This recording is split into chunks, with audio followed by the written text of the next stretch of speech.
5 notizie dalla Liguria, da Ponente a Levante. Carlo Felice gremito per il Teatro dei Campioni, l'evento di chiusura di Liguria 2025, Regione Europea dello Sport. Sul palco Gianluigi Buffon, gli atleti olimpici Stefania Belmondo, Yuri Chechi, Antonio Rossi, la sciatrice Marta Bassino e il tennista ligure Fabio Fognini, che ha ricevuto la Croce di San Giorgio, la massima onorificenza di Regione. È nata la rete regionale donazione e trapianto di organi, tessuti e cellule della Liguria, un traguardo atteso da anni che permette una maggiore efficienza organizzativa e un miglioramento delle opportunità di donazione e trapianto. In arrivo nuove risorse per la pulizia, l'accessibilità e la sicurezza delle spiagge libere.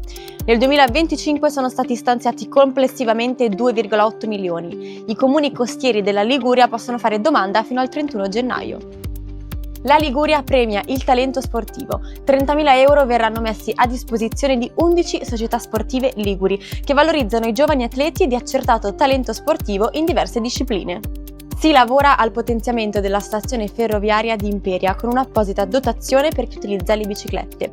Il progetto, ancora in fase di studio, prevede l'installazione di un ascensore esterno, nuove rastrelliere e bici box e un restyling della passerella di collegamento ciclopedonale. Queste erano le 5 principali notizie di oggi. Seguiteci sui canali ufficiali della Regione Liguria.